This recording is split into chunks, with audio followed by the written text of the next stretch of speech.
Hello बच्चों, मैं आपका अपना ए सर, ए स्क्वायर सर। ओके, आज आपके सामने आया हूँ आपको बताने के लिए कि भैया किस तरह से आपको प्रिपरेशन करनी चाहिए, क्या आपकी स्ट्रेटेजी होनी चाहिए, किस तरह से चीज़ें आपको मेमोराइज करनी चाहिए। राइट। तो सबसे पहले देखिए, मैं मतलब एज ए स्टूडेंट अगर सोचूं कि भाई मुझे क्या करना चाहिए पढ़ाई करते समय, ऐसा क्या तरीका है जिससे मैं लंबे टाइम के लिए चीज़ें याद कर पाऊँ। ठीक, तो मैं अगर अपना पर्सनल एक्सपीरियंस अगर आपके सामने शेयर करूं, तो जब मैं स्टूडेंट था और जब मैं पढ़ाई करता था तो मैं हर चीज़ को लिख कर याद करता था। मेरा ये मानना है कि अगर हम लिख कर कोई चीज़ याद करते हैं तो वो लंबे समय तक याद रहती है। तो अगर जिन बच्चों के साथ स्पेशली प्रॉब्लम है कि सर मेरे को तो सर याद ही नहीं रहता, बहुत सारे बच्चे हमारे पास कंप्लेन लेकर आते हैं, सर हम केमिस्ट्री याद करते हैं लेकिन केमिस्ट्री भूल जाते हैं। वो ये नहीं कहते केमिस्ट्री समझ में नहीं आ रहा, वो कहते हैं केमिस्ट्री भूल जाते हैं सर, बार बार पढ़ते हैं फिर भूल जाते हैं। तो बहुत सारे तरीके हैं।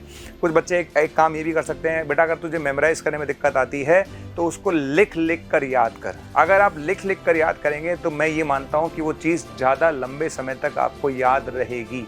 ये एक फिक्स मतलब पुराना फंडा है। मैं तो मतलब मेरे टाइम में मैं यूज़ करता था और मेरे बहुत सारे स्टूडेंट आज भी यूज़ करते हैं और वो करते हैं तो उनको फ़ायदा हुआ ही है।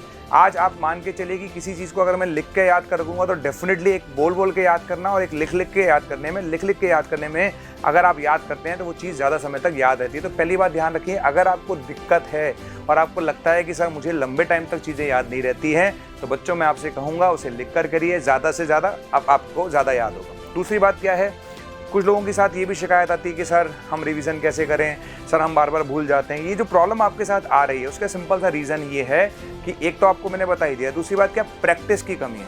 अगर आप जैसे मान लो 7 घंटे घर में पढ़ाई करते हैं, मैं हमेशा सिंपल सा फंडा मानता हूँ कि 7 घंटे अगर मुझे पढ़ाई करनी है कोचिंग के अलावा तो करनी ही है। अगर 7 घंटे के अंदर हमने क्या करा, 2 घंटे हमने जो क्लास में टीचर ने पढ़ाया वो पढ़ लिया। मेरा ये मानना है कि अगर आपकी 4 क्लासेस चलती हैं तो 4 क्लासेस में जो टीचर ने आपको पढ़ाया है उसको रिवाइज करने में आपको 2 घंटे ही लगने चाहिए।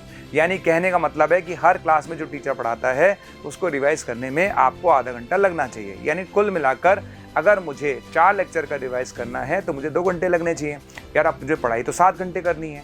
जब मुझे पढ़ाई 7 घंटे करनी है तो 2 घंटे में जब मैंने रिवाइज कर लिया तो मैं 5 घंटे क्या करूँगा, तो 5 घंटे मुझे सिर्फ और सिर्फ न्यूमेरिकल्स करने हैं, 5 घंटे मुझे सिर्फ और सिर्फ क्वेश्चन प्रैक्टिस करनी है। और मैं आपको गारंटी के साथ कह सकता हूँ कि जितने आप क्वेश्चन प्रैक्टिस करेंगे वो टॉपिक अपने आप ही याद होता जाएगा। तो जिन लोगों के साथ प्रॉब्लम है ना कि सर हम भूल जाते हैं, तो भैया इसलिए भूल जाते हो क्योंकि आप सिर्फ थ्योरी पढ़ रहे हो। अरे थ्योरी नहीं पढ़नी है, उस पर आपको क्वेश्चन ज़्यादा से ज़्यादा करने हैं। जितने ज़्यादा आप क्वेश्चन करेंगे उस चैप्टर की थ्योरी आपको अपने आप ही याद रहेगी।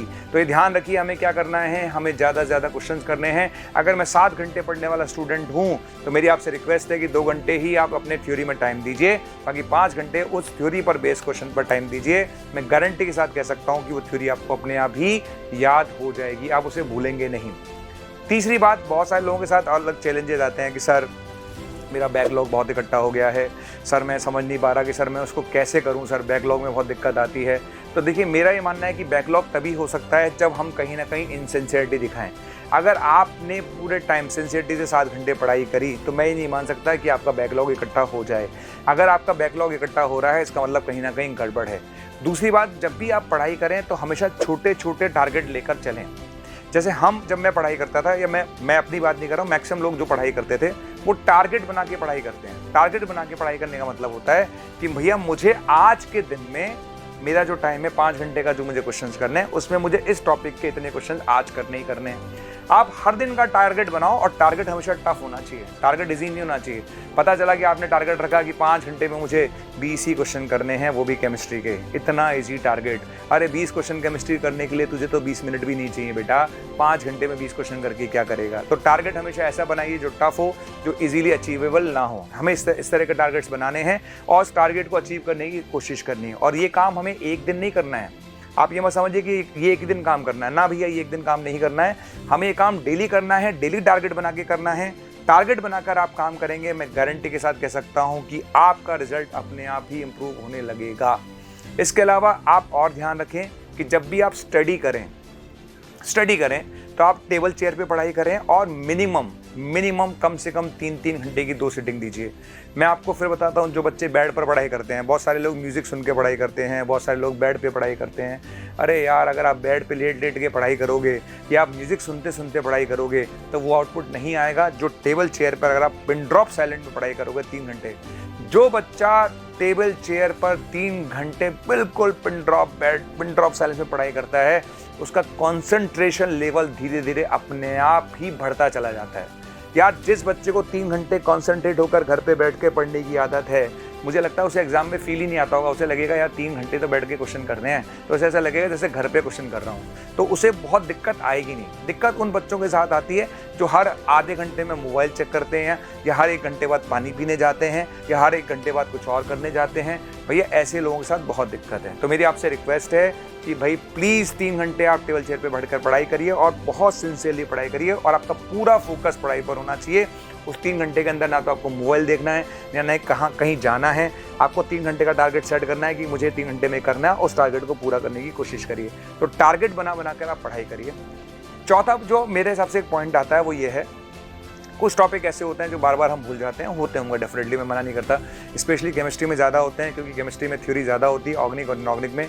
अगर आपको लगता है कि यार ये पार्ट में बार बार भूल जाता हूँ, तो प्लीज़ आप अपने दोस्त ऐसे रखिए, कुछ ऐसे आपके दोस्त होने चाहिए जिनसे आप क्या करेंगे, आप उनको बोलो यार तू मुझसे सुन, मैं तुझसे सुनूंगा, राइट। कोई भी चैप्टर आपने ऑर्गेनिक केमिस्ट्री का पकड़ लिया और आपको लगता है ये टॉपिक आपका वीक है, भैया कुछ नहीं करना, अपने एक दोस्त को पकड़ जो आपका दोस्त होना चाहिए, ठीक है। उसका भी कुछ ना कुछ वीक पॉइंट होगा डेफिनेटली, तो आप उसकी हेल्प करिए, वो आपकी हेल्प करेगा। आप क्या करोगे, उस चैप्टर को भैया तुम मुझसे सुन ले, तो वो चैप्टर आप उसको सुना दीजिए, हो सकता है इस बहाने आपका वो चैप्टर थोड़ा और अच्छे से याद हो जाए। तो कोशिश करिए कि जो चैप्टर्स आपके वीक हैं उसमें अपने इस तरह के कोई दोस्त होने चाहिए जिनको आप उस तरह का टॉपिक सुना सकें, ताकि उससे आपको कॉन्फिडेंस आए। क्लियर। इसके अलावा मटेरियल, आप जब स्टडी मटेरियल करें, मैं क्लासेस में बहुत बार बोलता हूँ भैया, स्टडी मटेरियल जब भी आप करें तो जो भी क्वेश्चन आप चैप्टर कर रहे हैं उसमें जो भी क्वेश्चन इंपॉर्टेंट है उस पर स्टार मार्क ज़रूर करें। जो भी क्वेश्चन आपको डीपीपी में, जो भी क्वेश्चन आपको पीवाईक्यूज़ में, जो भी क्वेश्चन आपको स्टडी मटेरियल में आपको लगता है इंपॉर्टेंट है, उस पर स्टार मार्क करें। अगर मैं तीनों सब्जेक्ट्स मिला लूँ और आपने तीनों सब्जेक्ट मिला के साल में 30,000 क्वेश्चन किए, तो एक गारंटी के साथ मैं कह सकता हूँ कि 30,000 क्वेश्चन आप दोबारा रिवाइज नहीं कर पाओगे। तो ऑब्वियस ही बात है, लेकिन उन 30,000 में से मुझे लगा कि 2,000 क्वेश्चन या 3,000 क्वेश्चन ऐसे हैं जो शानदार हैं, और अगर मैं इनको करके चला जाऊंगा तो मेरा काम हो जाएगा। तो इसलिए हम कहते हैं बच्चों से कि बच्चा, जब तुम क्लास में क्वेश्चन सॉल्व करो तो स्टार मार्क करना ना भूलें, ताकि जब आप रिवीजन के टाइम पे जाएगा तो उस समय 30,000 क्वेश्चन नहीं करने हैं, उसमें से आपको 3,000 क्वेश्चन करने हैं, और वो 3,000 क्वेश्चन वो होंगे जो बहुत अच्छे थे या आपसे पहले अटेम्प्ट में नहीं हुए। इस बात का ध्यान रखिए। इसके अलावा आप ऐसे लोगों से दूर रहें जो नेगेटिव हैं। मेरा ये मानना है कि बहुत सारे लोग हमेशा नेगेटिव बातें करते हैं, यार आईआईटी बहुत टफ है रे यार, अपने से नहीं हो पाएगा, मेडिकल बहुत टफ है रे यार, अपने से नहीं हो पाएगा। तो ऐसे लोग क्या होता है, जब बार बार नेगेटिव बोलते हैं ना, तो आदमी क्या होता है, नेगेटिव चला जाता है। तो मैं आपको सिर्फ ये कहूँगा कि भाई, अगर आपके सामने आपका दोस्त या कोई भी ऐसा इंसान जो नेगेटिव बातें करता है, तो उसको बोलो कि भैया तुझे बात करनी है नेगेटिव, तो मेरे से मत कर, मुझसे बात करनी है, पॉजिटिव बात करनी है, क्योंकि हम सब इंसान हैं। ऑब्वियस सी बात है, जो आईआईटी में सेलेक्ट होने वाला है वो भी एक इंसान ही, एक स्टूडेंट ही है, और जो मेडिकल में जाने वाला है वो भी एक स्टूडेंट ही है, और वो हम जैसा ही है। तो जब वो स्टूडेंट सेलेक्ट हो सकता है तो हम भी सिलेक्ट हो सकते हैं। बस फ़र्क इतना है कि हम उस चीज़ को कितना पॉजिटिव लेते हैं और सामने वाला उसको कितना नेगेटिव लेता है।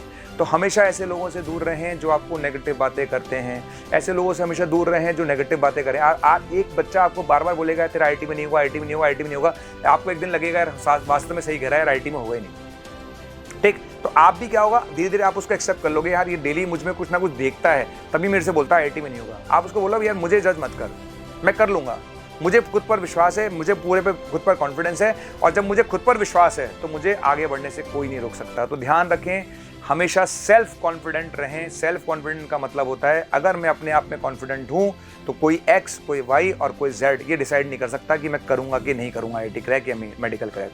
अगर मैं कॉन्फिडेंट हूँ और मुझे विश्वास है कि मैं कर सकता हूँ तो मैं डेफिनेटली करूँगा। जिस दिन आप उस बच्चे की बात में आकर नेगेटिव हो गए तो मैं गारंटी के साथ कह सकता हूँ आप कितनी भी पढ़ाई कर लो आप सेलेक्ट नहीं हो पाओगे, क्योंकि आप मन से उसको नेगेटिव हो चुके हो।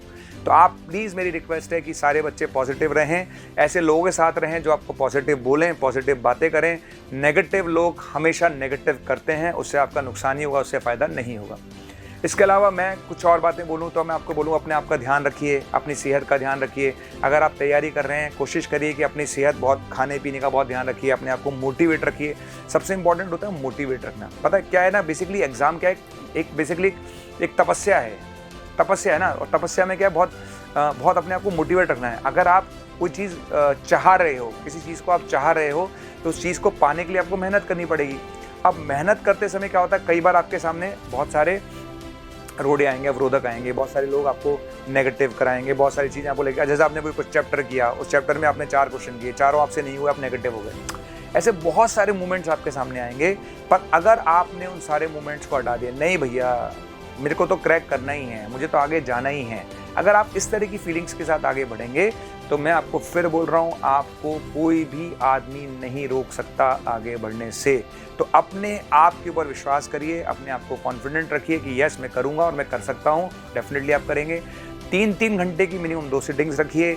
अपने मॉड्यूल करते समय, अपने PYQs करते समय हमेशा स्टार क्वेश्चन ज़रूर लगाएं, स्टार लगाएं। जब भी आप थ्योरी पढ़ें तो थ्योरी में भी आप स्टार मार्क करें। आपको जो चीज़ें लगती हैं कि अच्छी हैं उस पर ज़रूर मार्क करें, ठीक है। अपने अच्छे दोस्तों के साथ डिस्कशन करिए, अपने पेरेंट्स के साथ हमेशा बात करते रहिए। पेरेंट्स एक ऐसी एनर्जी है जो आपको शायद, एक टीचर और एक पेरेंट्स, दो आपको ऐसे लोग हैं जो शायद आपको ऐसी एनर्जी देंगे जो कोई और दे नहीं पाएगा। ये वो लोग हैं जो आपके लिए हमेशा खड़े हैं। चाहे कोई भी पेरेंट हो, पेरेंट हमेशा ये चाहेगा कि मेरा बच्चा हमेशा सेलेक्ट हो, और एक टीचर भी हमेशा ये चाहता है कि उसके जो बच्चा पढ़ रहा हो वो सेलेक्ट हो। तो ये 2 लोग हैं जो आपके साथ पॉजिटिव एनर्जी का सोर्स हैं। इनके साथ हमेशा कनेक्ट रहिए। अगर पेरेंट्स और टीचर दोनों आपके साथ पॉजिटिवली खड़े हैं तो फिर आपको किसी का क्या डर है यार, आप तो आगे जाओगे जाओगे। अगर आप एक बार IIT में सेलेक्ट हो गए, 18 साल की उम्र में आप IIT में सेलेक्ट हो गए, जीवन भर वो डिग्री काम आएगी आपके, जीवन भर वो डिग्री काम आएगी। आप हमेशा IITian कहलाओगे। मतलब एक ऐसी चीज़ जो आपकी लाइफ पूरी डिसाइड कर सकती है, तो क्या हम उसके लिए 1 साल पढ़ाई नहीं कर सकते? बिल्कुल करनी चाहिए। तो मेरा ये मानना है कि ऐसी चीज़ जिससे हमारी पूरी लाइफ, आने वाली लाइफ डिसाइड होने वाली है, तो उसके लिए हमें मेहनत करनी चाहिए। और शायद मैं आपको बोलूं, अगर आप IIT में जाते हैं या मेडिकल में जाते हैं, तो एक पेरेंट्स का सपना रहता है कि मेरा बच्चा IITian है या मेरा बच्चा डॉक्टर है। मतलब एक अलग प्राउड फील होता है, वो शायद प्राउड आपको भी फील होगा। तो आप अगर उस पर मेहनत करेंगे तो आप खुद तो सक्सेसफुल होंगे ही होंगे, साथ में जो आपके पेरेंट्स हैं वो भी एक अलग एनर्जी के साथ, अलग एक फील आता है ना, जिसे कहते हैं ना, एक फील ही अलग होता है कि यार मेरा बच्चा IITian है या मेडिकल, वो फील अलग होता है, वो खुशी अलग होती है। शायद वो मैं शब्दों में बयान नहीं कर सकता। ठीक, तो बस मैं इन्हीं शब्दों के साथ विराम देता हूँ, और साथ में सिर्फ मैं ये कहूँगा, रख हौसला वो मंजर भी आएगा, रख हौसला वो मंजर भी आएगा, प्यासे के पास चलकर समंदर भी आएगा। रख हौसला वो मंजर भी आएगा, प्यासे के पास चलकर समंदर भी आएगा। थक कर मत बैठना हो मुसाफिर, थक कर मत बैठना हो मुसाफिर, मंजिल भी मिलेगी और मंजिल का मज़ा भी आएगा। तो आपकी मंजिल दूर नहीं है, आपकी मंजिल आपके पास ही है। बस मैंने एक लाइन बोलनी है, थक कर मत बैठना हो मुसाफिर, रुकना नहीं है, सिर्फ चलते जाना है। अगर आप कंटिन्यूसली पढ़ाई करते रहे, कोई आपको सेलेक्ट कराने से रोक दे, तो मुझे बताना, ऐसा हो ही नहीं सकता। तो इन्हीं शब्दों के साथ मैं विराम देता हूँ। मुझे सुनने के लिए हमेशा की तरह बहुत बहुत धन्यवाद। जय हिंद, जय भारत।